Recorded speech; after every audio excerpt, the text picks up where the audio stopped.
on our southern border to concentration camps in World War II.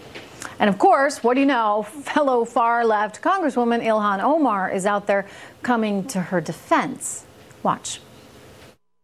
I would say these are camps and people are being concentrated in them. And so that's the general definition. I think a lot of people are conflating what a death camp looks like, or a specific removal of people and being put in camps. These people are coming to the border. We are removing them from the border. We are placing them in camps. Do you have any idea, like, how insane that sounds?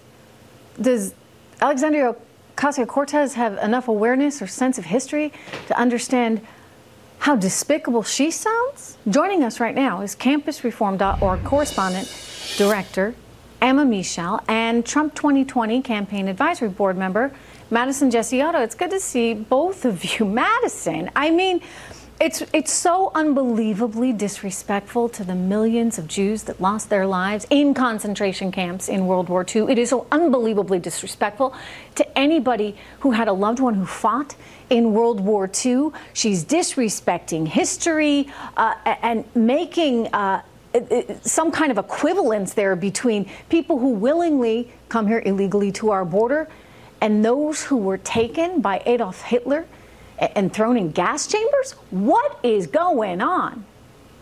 Trish, it's unbelievable. It's simply a fake equivalence. There's no equivalence between what's going on our southern border and what went on during World War II.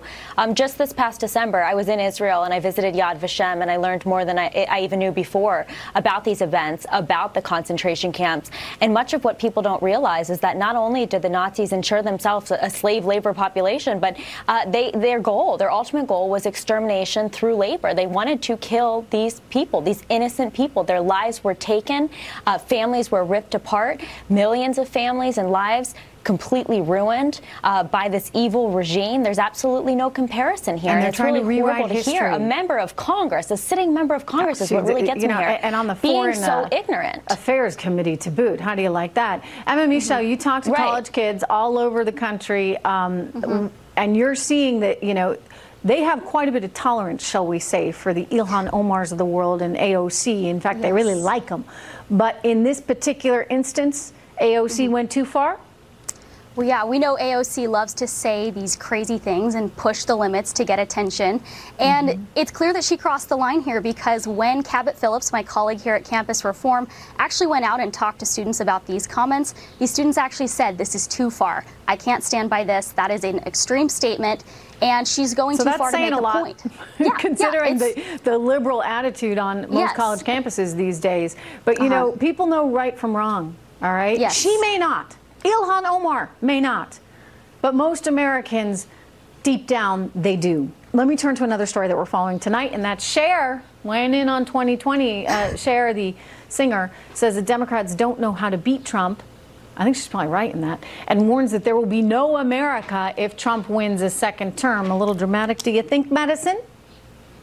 Well, I'll tell you one thing. She's right about the fact that the Democrats don't know how to beat the president. They've been doing a terrible job. They have a very, very large field, and not one person has really been able to step forward and stand out in presenting policies that would actually work to better the lives of the American people. We're seeing a lot of very far left socialist-type policies that have become very popular among the Democrats over the past few years, but of course would never pass through Congress, would never actually work. And so I don't think any of them at this point have a real chance of beating President Trump.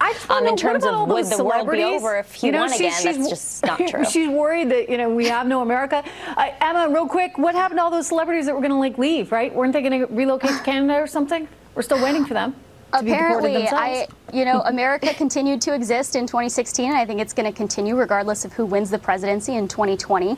And there are a lot of people who are feeling distant and disenfranchised by the Democratic Party right now. I think Cher is speaking to that. I talk to young people all the time at Campus Reform, and they don't like the DNC either. So this is a problem that extends through generations. Madison, Emma, thank you so much. Good to see you both. We have some unbelievable video to show